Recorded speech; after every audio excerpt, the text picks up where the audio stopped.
Құрметті өмірден алынған каналының оқырмандары, менің каналыма қош келдіңіздер. Әңгімені соңына дейін тыңдап, менің каналыма жазылуды ұмытпаймыз. Таң ата жатақханадан кезекті рет келіп, бөлмеге аяғымызды басар-баспаста комендант есігімізді қағып тұрды. Қатты ашулы, көздері шоқтай жанып тұр. Самал екеуміз бір-бірімізге қарап, не айтарымызды білмей мырс ете қалдық. Енді қайтеміз, кеше үйге кеш келіппіз, комендантты тағы ренжітіп алғанымызды білсек те, есімізге қайта келіп жетті. Сендерге осы соңғы ескерту, деді комендант қатты дауыстап. Егер тағы да осылай кеш келсеңдер, жатақханадан кетесіңдер.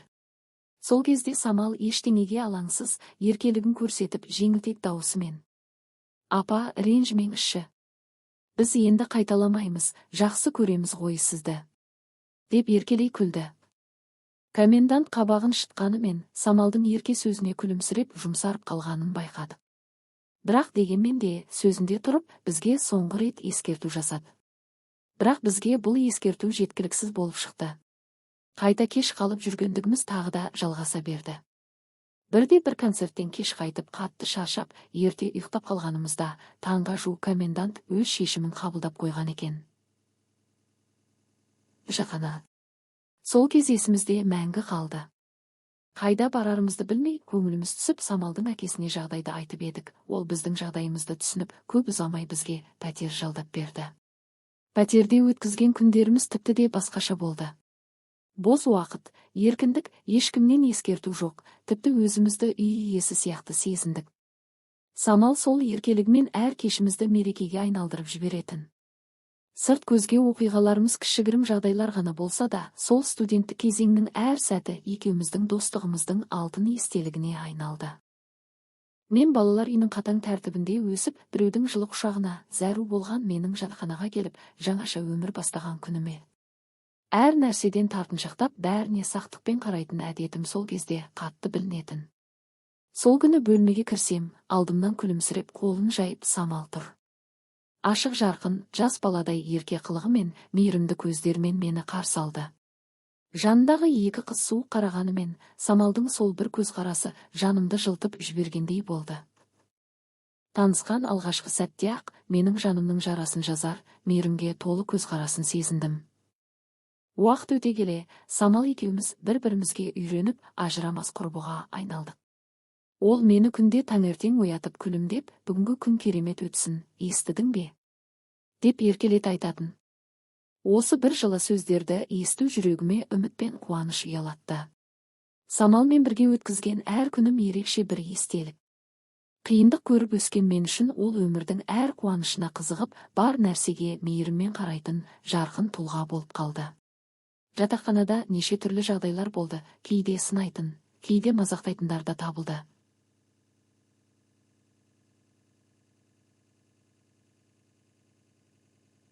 Самал әрқашан сындағы.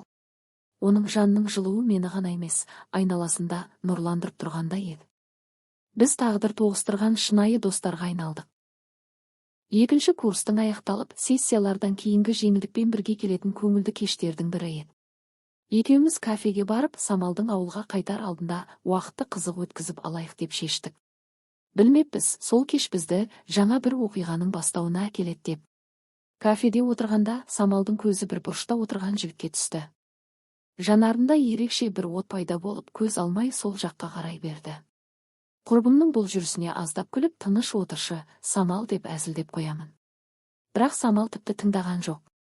Әлгі жігітке қараған сайын, оның күлкісіне, қимылына ғашық болып қалғандай, ерекше әсерде отырғаны көрініп тұрды. Көп ұзамай, жігіттің жанындағы қыз сыртқа шығып кетті. Сол сәтті пайдаланып, Самал дереу бір қағазға телефон нөмірін жазып, батылдықпен: егер ұнасам, мына нөмірге хабарлас деп жазып қойды. Қағазды қолына ұстағанына қарап, ойнап жазған шығар деп ойладым. Бірақ қателесіппін. Ол қағазды даяшы арқылы жігітке жеткізуді сұрап, шын ниетімен ұсынған екен. Мен таң қалып, ойнап айтқан шығарсың деп сұрағанымда, Самалдың көзі байсалды түрде: жоқ, мен шын айттым дегендей, бір түрлі мұң мен үміт аралас күйде қарайтын.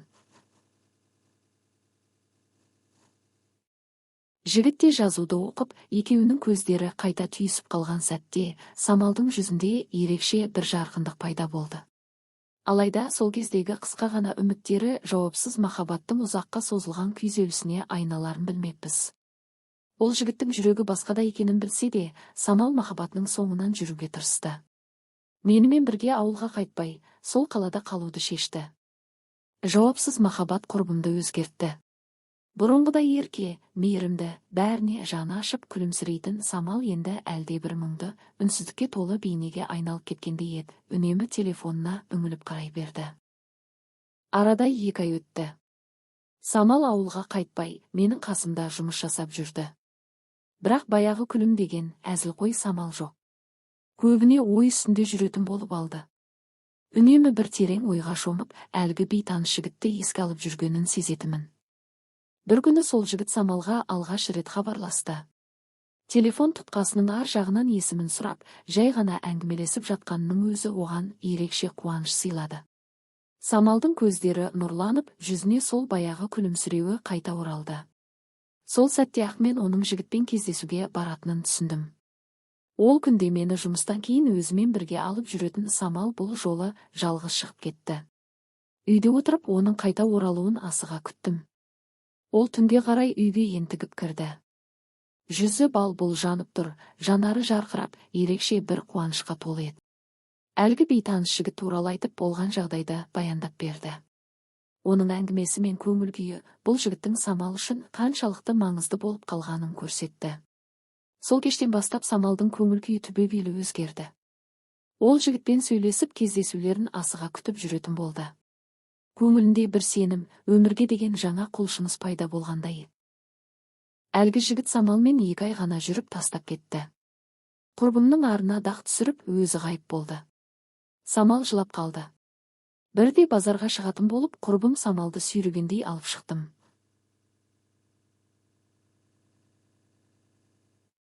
Сол жерден пал ашамын, жоғалғанды тауып беремін деген цыган әйел жүрді. Самал жалт қарап, әлгі цыган әйелге қарай беттеді. Маған бір жігітті тауып берші, деп ол жалынышты көзбен қарады. Цыган әйел Самалды мұқият қарап, оның көзінен қиналғанын, өкпесі мен ауыртпалығын сезгендей болды.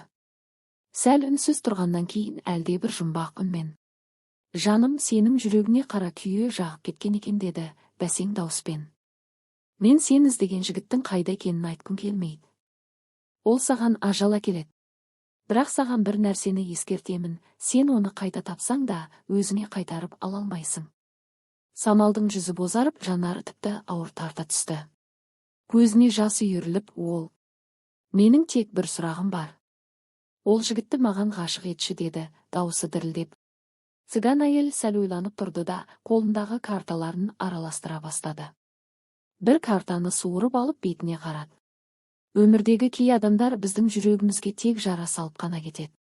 Ол жігіттің өз қателігі бар, ал сен үшін бұл тек сабақ болды, деп ауыр күрсінді цыган әйел. Әлі алда сені жақсы көретін, бағалайтын жан бар. Жолды өзің таңда. Самал цыган әйелге жалынып: ғашығымды маған қайтаршы. Не сұрасаң да беремін, деді, көздері үмітпен, жанары жарқырай түсті. Цыган әйел оның қолын ұстап, салмақты дауыспен: жақсы, ертең кел. Жігіттің фотосы керек. Мына адреске келесің, деп қағазға мекенжай жазып берді. Біз қайтуға бет алдық, бірақ менің жүрегімде бір күдік бас көтеріп тұрды. Бір кезде Самалға қарап, өз ойымды айттым. Бұл бір жаман нәрсе сияқты, құрбым. Қайта-қайта өткенді қазбалағаның жарамас, әлгі цыган өзіңе ажал келеді деген. Тасташы бәрін. Менің сөзімді Самал елемегендей, үнсіз ғана басын изеп қойды да, телефондағы фотоны шығарып беретін жер іздеп, тез адыммен базар жаққа бет алды. Таңғы салқын жел бетіме соғып, денемді дір еткізу, таңғы салқынмен базар маңында күтіп тұрмыз. Қасымда қатты қобалжып, не істерін білмей тұрған құрбым Самал жанарынан шаршау мен қорқыныш байқалады. Самал, үйге қайтайықшы. Осы сіңнен шын қорқып тұрмын, дедім ақырын ғана. Ол көз жасына еріп беріп, көйлегінің жеңмен бетін сүртіп алды. Жансая, құрбым, мені сен түсінуің керек қой. Мен сол жігітпен бірге болуым керек. Ішімде оның баласы бар. Айтуға батылым жетпеді деп көз жасын тоқтата алмай жылады. Оның осы сөзінен кейін өзім де есімнен танып қалғандай болдым. Самал мен ойлағаннан да қиын жағдайға тап болыпты. Оған не айтарымды білмей, жаным шырқырап кетті. Көп ұзамай күн жарығы аздап төгіліп, базардың есігі ашыла бастады. Бірінен соң бірі келіп жатқан адамдардың арасынан біз күткен сыған әйел де көрінді. Самал екеуміз асығыс қасына бардық.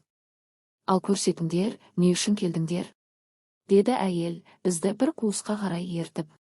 Самал маған көзінің қиығымен бір қарады да, фотоны әйелге ұсынды. Әйел бірдеңелерді айтып, алақанын жайып, Самалдың саусағын инемен тырнап шыққан қанын суретке жақты. Осы сәтте бойымды үрей билеп, денем дірілдеп кетті. Өзімнің бұл жерде болғым келмей, қашып кеткім келді. Бірақ Самалды тастап кетуге жүрегім дауаланды. Самалдың қолынан ұстап, мен оны үйге қайтуға көндірдім. Екеуміз үнсіздікпен базардың есігінен шығып, салқын желдің ортасына қайта оралдық.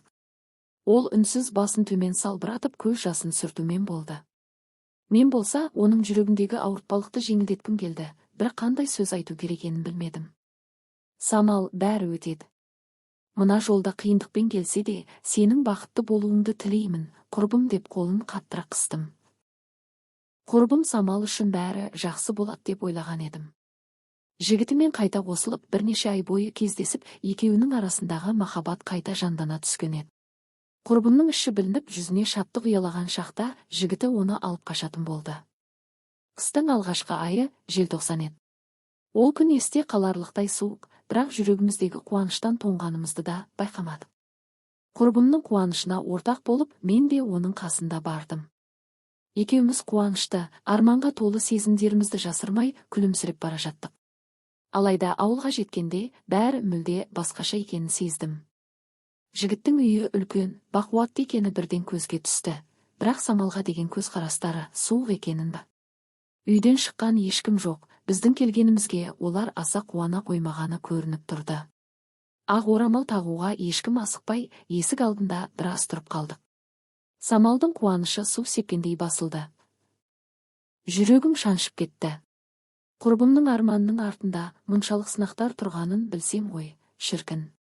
Ақыры үйге кірдік, Самал өзін әлде қайда мазасы сезініп тұрды.